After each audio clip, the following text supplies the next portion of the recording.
MSG isn't toxic. No, really, it's not. It isn't an evil chemical that gives people headaches or asthma or heart palpitations. How do we know? Science! MSG stands for monosodium glutamate, which is a naturally derived compound of sodium and glutamic acid. It's been commonly used in Asian cuisine for decades, and it's also a prominent part of Asian fast food in the US. But you probably know it best from the no MSG signs in Chinese restaurant windows, or from the ubiquitous social media campaigns that warn you about how horrible it is. You will hear many people swearing this bad reputation is well earned. It's not. It can't be. Because MSG is just a combination of sodium and a naturally occurring substance that's already inside your body. In fact, glutamic acid is made by human cells, and many healthy foods have high concentrations of it. As far as sodium is concerned, there's less of it in MSG than there is in table salt. So why is everyone afraid of it? Because there was this one time when one uninformed person questioned it, and then it blew up. Let's back up about a century and you'll see what we mean. MSG was first developed in 1908 by Japanese chemist Kikunai Ikeda. As soon as Professor Ikeda discovered that glutamic acid was responsible for the flavor of umami, he derived it from dried seaweed, secured a patent to produce it, and his brand, Ajinomoto, is still popular today. Umami is a delicious, savory flavor that is a critical component of Japanese cuisine. It is the fifth taste we all crave, the other four being salty, sweet, sour, and bitter.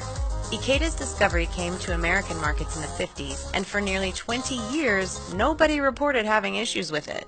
But Americans soon became aware of the dangers food additives posed to their health.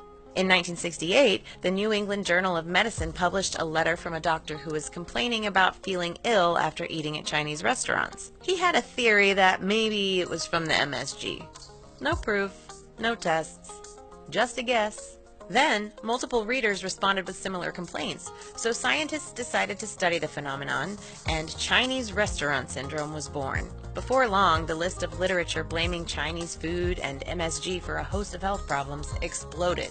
Even 60 Minutes reported on MSG in the early 90s, and the American public trusted their recommendations. However, it has since been found that many of those initial studies had some critical flaws, the most notable being the fact that the study participants already knew whether their meals contained MSG. But recent research has found no discernible links between MSG and its associated symptoms. And the vast majority of participants for this research had zero reaction to what they were eating, even though they were eating food with MSG in it, and even though they previously claimed to be sensitive to MSG.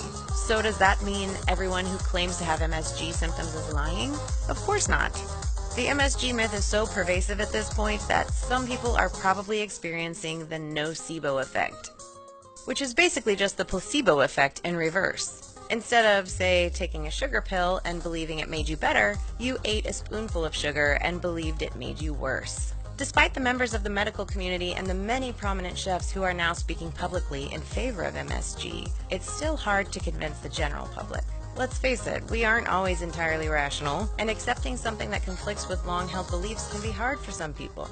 But knowledge is power. So know this: if you don't want to ingest glutamic acid, you'll have to stop eating fish, meat, eggs, poultry, dairy products, protein-rich vegetables, lentils, and beans at the very least. And you'd want to stop feeding your babies the natural way, because glutamic acid is also found in human breast milk. And if you're afraid of sodium, you'll need to avoid eating anything that contains salt. So that covers pretty much everything.